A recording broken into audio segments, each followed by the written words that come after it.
ఒక అందమైన అడవిలో పచ్చని చెట్లు, పూలతో నిండిన మార్గాలు, పక్షుల కిలకిలలు. అక్కడ ఒక చిన్న తాబేలు నివసిస్తూ ఉండేది.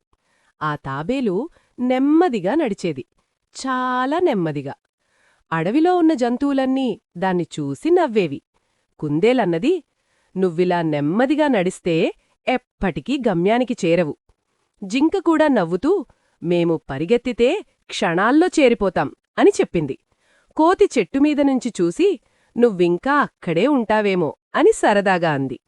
తాబేలు మాత్రం ఏమీ మాట్లాడ్లేదు. నిశ్శబ్దంగా, చిరునవ్వుతో తన దారిలో తాను నడుస్తూ ఉండేది. ఒకరోజు అడవిలో పెద్ద ప్రమాదమొచ్చింది. బలమైన గాలులు, గర్జించే శబ్దాలు, అడవిలో ఉన్న జంతువులన్నీ భయపడ్డాయి. అందరం వెంటనే సురక్షిత ప్రదేశానికి వెళ్ళాలి అని పెద్ద జంతువులు చెప్పాయి. కుందేలు, జింక, కోతి అన్నీ వేగంగా పరిగెత్తడం మొదలుపెట్టాయి. మేమే ముందు చేరిపోతాం అని అనుకుంటూ దూసుకుపోయాయి.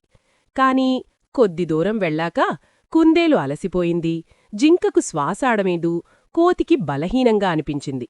అన్నీ కాస్త ఆగిపోయాయి. అదే సమయంలో తాబేలు మాత్రం నెమ్మదిగా, కాని ఆగకుండా తన అడుగులు ముందుకు వేస్తూనే ఉంది. ఒక అడుగు, మరో అడుగు, ఇంకో అడుగు. ఆగలేదు, తిరిగి చూడలేదు, భయపడలేదు. చివరికి తాబేలు ముందే సురక్షిత ప్రదేశానికి చేరుకుంది. కొద్దిసేపటికి మిగతా జంతువులు కూడా అక్కడికి చేరాయి. తాబేల్ని చూసి అందరూ ఆశ్చర్యపోయారు. కుందేలన్నది, "నువ్వు నెమ్మదిగా నడిచినా ఆగకుండా వెళ్లావు కాబట్టే ముందు చేరావు." జింక, కోతి కూడా తల ఊపాయి.